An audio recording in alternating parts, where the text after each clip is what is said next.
애국하기 위해서 애쓰시는 대통령에게 1억이나마 보좌할 수 있는가 해서 있습니다만은 저희 거치에 대해서 무슨 관심이 없습니다. 저는 이 자리에 결코 연연하지 않습니다.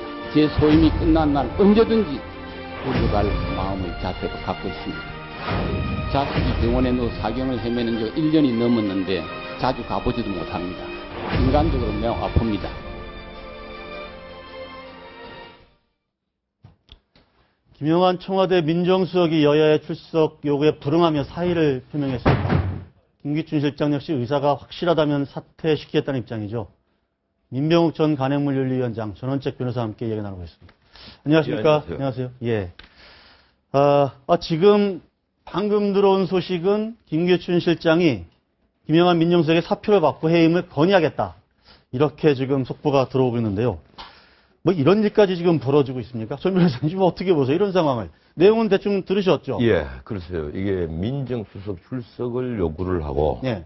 그런 전례가 없다. 여당에서는 예. 얘기를 했고 야당에서는 과거에 노무현 정권 때 한번 있었지 않느냐. 예. 그리고 원칙적으로 의회가 그 출석을 요구하면 사실은 청문회인 경우에는 네. 뭐 당연히 갈 수밖에 없는 것이고. 네. 그런데 이 청문회가 아니라도 뭐 국회 운영위에서 결정을 한다든지 하면 출석을 하는 것이 국민에 대한 예의겠죠. 공직자로서는. 네. 예, 그런데 또 한편 대통령의 비서 입장에 있어서는 네. 이것은 상권분립 원칙에 과연 이 청와대 그 비서관, 수석 비서관들이 네. 국회가 부른다고 언제든지 가서 반드시 매번 반드시 부를 때마다 갈 답변을 것이냐. 할 의무가 있는 것이냐 네. 하는 문제는 앞으로도 좀 논의는 되어봐야 될 것 같아요. 미국 같은 경우에는 네. 거의 뭐 관료화가 돼가 있으니까. 네. 근데 백악관의 보좌관의 경우에는 청문회만 나가고 거의 청문회가 아닌 경우에는 부르지도 않고 네. 예, 나가지도 않고 그렇거든요. 예. 그게 이제 상권분립 원칙상 그렇다는 건데 네. 우리는 앞으로 어떤 관리가 만들어질지 모르겠네요. 지금 김영환 민정수석은 이제 불출석 사유서를 보냈어요. 그러면서 대통령을 보좌하는 참모로서 긴급을 요하는 상황에 대비할 필요가 있다. 그러니까 대통령 곁을 내가 떠날 수가 없다. 뭐 이런 취지의 이제 불출석 사유서를 보냈는데 어쨌든 그럼 뭐 예, 비서실장은 그런 사유가 없나요? 여야가 어쨌든 합의를 했고 김기춘 실장은 나와라 했는데 민정수석은 이게 못 나가겠다 이러면서 지금 예. 이 양반의 문제가 아니고 네. 청와대 공직기관이 다 지금 무너진 거예요. 음. 저는 그렇게 봅니다. 그리고 뭐 수석 비서관이건 예. 또는 일반 비서관이라 하더라도 상임위에서 그러니까 운영이죠. 이번에 이제 청와대 비서실인가 국회 운영인데 국회 운영위에서 미리 네. 증인들은 서로 그 상의를 하지 않습니까? 예. 여야 합의를 해가지고 여야 합의가 된 다음에 이제 부르는 거기 때문에 네. 당연히 민정수석 비서관은 아마 제가 들어있을 것으로 압니다. 그런데 사전에 이제 합의가 되지 않고 이제 마지막에 합의가 됐죠. 2시 반쯤. 네. 그런데 이번 지금 운영위의 가장 중요한 안건이 뭐겠습니까? 이제 네. 정윤의 문건과 그 유출 사건 이거 아니겠습니까? 예. 그렇다면 당연히 민정수석 비서관 나와야죠. 나와가지고 뭐 사안에 잘 모른다 하더라도 모르는 대로 얘기를 해줘야 되고 네. 그리고 그것이 국민에 대한 도리죠. 그런데 그걸 안 하고서 이렇게 한다는 것은 제가 보기에는 아무튼 김기춘 실장도 모양이 우습게 됐고 네. 김영환 수석도 모양이 우습게 됐고 네. 그것뿐만 아니라 지금 청와대가 어떻게 돼가는 것인가. 여기 뭐 이제 실장의 말도 수석이 안 듣고 수석은 또 난 사표 냈으니까 안 가면 되는 거 아니야 뭐 이런 식이 된다면은 네. 청와대의 기강이 다 좀 땅에 떨어졌다라고 저는 보고 싶은데요. 이 미국과 우리와 제도가 조금 다른 것 같아요. 네. 미국 같으면 예컨대 청와대 문건설이 터졌을 때 검찰 수사와는 이 변론으로 네. 당연히 국회에서 청문회가 있었을 겁니다. 네. 뭐 이런 상황 같으면 개별 청문회가 거의 다 만들어지거든요. 예, 그래서 상원이든 하원이든 청문회가 만들어지고 거기에 관련자들이 출석을 해서 선서를 하고 답변을 하고 그것이 전국에 생중계가 됩니다. 네. 그런데 우리는 지금 검찰 수사를 했는데 문제는 저도 지금 보수 논객입니다만은 네. 예, 우리 국민들이 이 검찰 수사를 두고 불신을 한다는 거예요. 예, 이 정윤의 박지만 암투설에 대해서는 근거 없다로 시정 일관을 해버리거든요. 네. 근데 문제는 그 전에 문체부의 국가장 해임이라든지 기무사령관이 이 별 이유 없이 네. 두 차례나 드라마틱하게 바뀌었다라든지 네. 예, 하는 일이 있는 차에 네. 또 조응천 그 공직기관 비서관이 네. 이 박관천 경쟁에 만든 문건이 60% 정도의 신빙성이 있다. 네. 이런 발언까지 있었단 말이에요. 네. 여기에 대해서 검찰이 과연 엄격히 수사를 해서 이러이러한 근거 아래 이것은 그 전혀 이것은 아무 내용이 없는 근거 없는 안땡부터 연결한 것이다. 네. 이렇게 브리핑이 됐으면 국민들이 조금 이해를 하겠는데 네. 거기에 대한 건 없어요. 이 십상시가 없었다는 것은 네. 예컨대 그 중국집에 가보니까 예약 장부도 없고 네. 그리고 모든 관련 전화 데이터를 다 조회를 해보니까 10명이 모인 적이 없었다. 부럽다. 그래서 예, 그 근거를 찾아냈는데 네. 이 문건의 핵심 내용인 네. 정윤의 박지만 암투설에 대해서는 네. 검찰이 별다른 수사 없이 네. 예, 그냥 근거 없다. 예, 이런 식으로 정리를 하니까 이것이 박근혜 대통령 어떤 가이드라인에 맞춘 수사 아니냐. 그리고 그렇죠. 당연히 이제 민정수석을 불러서 국회의원으로서는 특히 따져 물어야 되는데. 야당의원으로서 예. 따져 묻고 싶죠. 예. 자, 그런 상황에서 사실은 좀 약간 돌발 상황이 벌어진 겁니다. 지금 민정수석이 예. 뭐 이런 상황에서 사의를 표명을 하는 상황까지 오후에 벌어지고 또 앞서서는 예. 과거에 그런 일이 있었어요. 이제 그와 비슷한 일인데, 그분들 지금 아직 계시니까 제가 뭐 이름을 얘기할 네. 수는 없는데, 노태우 정부 때입니다. 네. 노태우 정부 때에, 청와대 비서실의 힘은 박모 보좌관이 쥐고 있었죠. 네. 박모 보좌관이 쥐고 있었고, 그 당시에 실장은 홍 실장이었는데 돌아가셨습니다, 이제 그분은. 네. 그 홍 실장이 있었는데, 홍 실장이 국회에 나가서 출석해가지고 발언을 하고 오면은 바로 박모 보좌관이 홍 실장한테 연락을 합니다. 그런 말씀은 국회에서 안 하시는 게 좋습니다. 라고. 네. 아이고, 죄송합니다. 라고 얘기하고 이제 끝내고 했었는데, 지금 이거 보면서 말이죠. 예. 그 민정수석이 비서실장이 나오라고 해도, 난 못 갑니다. 좀 나와서 얘기를 해주세요. 그럼 내가 사표 쓰고 말죠. 이렇게 된다면은, 이게 좀 그때랑 다른 게 뭐가 있는 건지.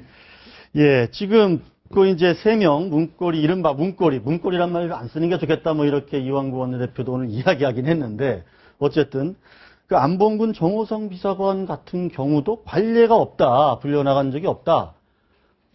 총무비서관과 비서실장만 관례대로 나간다. 네. 그래서 지금 안 나가고 있는데 이것도 같은 맥락입니다. 지금 굳이 이제 아마 그렇지 않겠습니까? 지금 비서관들은, 네. 그러니까 수석 비서관들은 이제 차관급들이니까 네. 거기는 나갈 수 있는데 네. 비서관들은 1급부터 3급까지든가요? 1급부터 네. 3급까지. 예, 그렇게 돼 있기 때문에 이분들이 꼭 나갈 필요는 저도 없다고는 봅니다는데 1부속 비서관과 2부속 비서관이면 과거의 예로 보면 이제 1부속 실장, 2부속 실장 아닙니까? 그렇죠. 예. 그러니까 상당히 중요한 역할을 하는 분들이고 네. 제가 알고 있기로는 이분들이 한쪽은 정책 안건을 대통령한테 직접 걸러서 보고하는 저거고 역할을 있고, 하고 한쪽은 또 이 정호성 비서관이 이제 그 그렇습니다. 역할을 하는 거고요. 네. 인사 내지는 뭐 여러 가지 수행 민원 네. 그런 것들을 하고 있기 때문에 실제로 문고리가 요새 자동문이 됐으니까 이제 문고리가 없어졌는지 몰라도 이분들이 굉장히 중요한 역할을 했거든요. 네. 그리고 우리 혹시 기억하실지 모르겠습니다. 작년 10월에 네. 대우건설 무슨 사기 사건 하나 있었지 않습니까? 예. 전화 한번 걸어가지고 나 청와대 이재만인데라고 그렇죠. 한 다음에 예, 바로 예. 가서 그래서 취업을 했죠. 지금 예. 이 두 분들도 안 나가고 있는 두 분들도 그분과 마찬가지로 지금 굉장히 힘이 있다는 것을 이제 대한민국 국민이면 누구나 다 압니다. 그렇다면은 무슨 직책에 연연하고 이런 얘기하지 말고 나와서 네.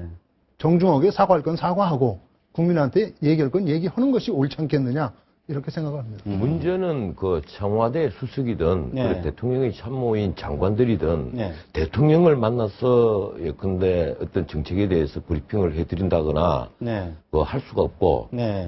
안봉근, 정호성, 이재만 이 3인방이 네. 가장 대통령을 자주 만나고 네. 늘 만나고 네. 할 수 있는 사람이니까 지금 이런 얘기가 나온단 말이에요. 네. 이 대통령께서 이 국민들이 이른바 문고리 3인방 빨리 교체해라. 그리고 김기춘 비서실장 교체하는 것이 좋겠다. 이런 여론이 압도적일 때는 왜 이런 일이 벌어졌는지를 생각해 보셔야 되는 거예요. 네. 예. 관련해서 지금 다음 주 월요일 날 이제 신년 기자회견을 예. 하잖아요.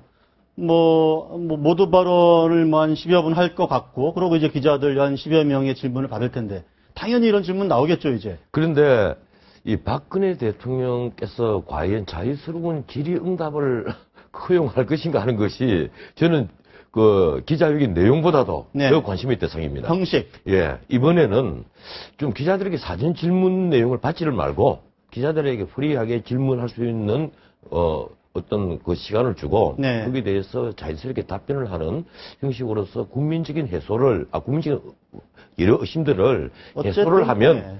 이 박근혜 대통령에게는 퍽 도움이 될 겁니다. 제발 좀 그렇게 해주셨으면 하는 생각이에요. 근데 기본적인 시나리오 없이 기자회견이 진행되기는 좀 쉽지 않은 측면이 청와대로서도 있는 부분이 있거든요. 근데 사실 시나리오가 한 있으면요. 90분간 생중계되는 아무 시나리오 없이 할 수 없고. 그런데 이 시나리오가 있으면 그 민주국가가 아닙니다. 네. 제가 그 지난번에도 말씀을 드렸지만은 이 백악관에 가장 오래 출입을 했던 기자가 한 얘기가 있지 않습니까? 네. 이 권력자에게 질문할 수 없으면 그 민주주의가 아니다. 네. 제가 그 한마디를 더 보탰는데 그리고 권력자가 답하지 않으면 그것도 민주사회가 아니에요. 네. 이 권력자에게 질문한다 답한다 하는 것은 그래서 국민을 대표해서 근데 청와대 출입기자가 이러이러한 그 국민적인 의심이 있습니다 하고 언제든지 질문을 할 수가 있고 대통령은 거기에 답변을 할 의무가 있는 거예요. 그렇죠. 예. 제 말씀은 뭐 질문을 서로 다 근데 그걸 한다는 예. 의미가 아니고 대충 질문의 순서라든지 뭐 이런 거를 아니죠. 한다는 건데. 지금까지 관례상 네. 이 질문을 할 걸 다 적어내면 네. 선택을 하거든요. 선택을 하고 그 순서를 정하고 지금 아마 청와대 기자들 간사회의를 엄청 하고 있을 겁니다. 제가 어떻게 이제 할지를 가지고. 청와대 네. 출입 기자를 해봤고 네. 예. 우리 뭐 이렇게 기자회견도 몇 번 해봤기 때문에 이건 제가 말씀드리는데 그렇게 지금 말씀하신 것처럼 자유질의응답은 자주 있어야 됩니다.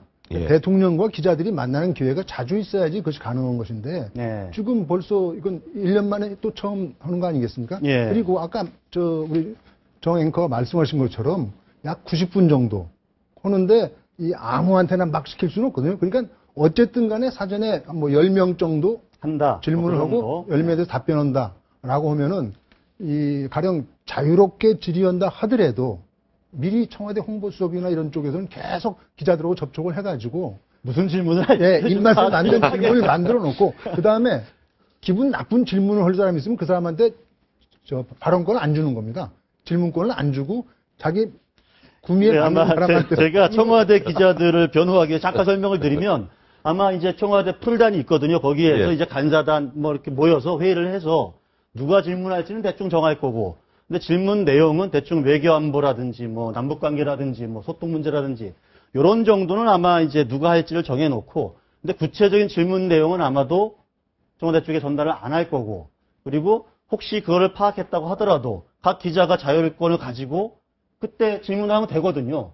그러니까 질문 이제 내용을 한번 보시면 되는 거죠. 그런데 이제 아주 궁금한 예. 질문을 제대로 하는지는 각 기자의 역량에 딸린 거로. 예, 여러 가지 우리나라 서점에 가보면 출판된 책들이 있거든요. 이 영국이나 미국이나 이런데 그 행정수반, 예. 국가원수들이 인터뷰를 할 때 어떤 인터뷰들이 이루어지고 있는가를 보면 거의 우리와 다르게 네. 예정되어 있지 않아요. 네. 예, 무차별적인 질문이 벌어지고 다만 질문자를 지정하는 것은 대통령이 사전에 짜는 수가 있습니다. 내가 저 기자에게 꼭 질문권을 줘야 되겠다. 네. 그런데 이런 답변을 해야지 하는 경우는 있는데 우리처럼 근데 어느 분야에는 어느 기자가 질문하고 이걸 사진을 알겠습니다. 정한다면 이미 질문 내용이 대충 다 알려지는 알겠습니다. 거죠. 지금 뭐 질문 형식 가지고 좀 저희들이 아마 청와대 제일 중요- 기자들이 뭐 고민을 해서 예. 제일 중요한 분들 다 보고 거거든요. 있기 그러니까 때문에. 저 질문을 받았을 때 답변하는 분이 네. 알고 있어야 됩니다. 네.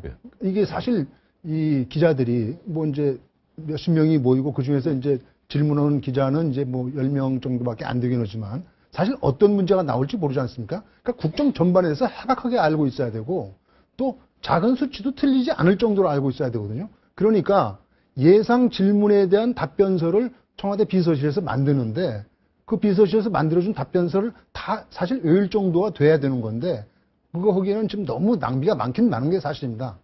그러니까 바로 자, 그게 핵심인 거예요. 알겠습니다. 지금 뭐 한번 보시죠. 뭐 다음 주 월요일 예, 10시 12일이죠. 다음 주 예. 월요일 10시에 저 채널A를 보시면 우리 청와대 기자들이 어떤 질문을 하는지 사실 작년에는 조금 논란이 있었습니다. 네. 좀 제대로 질문을 했느냐 하는 그런 논란이 좀 있었는데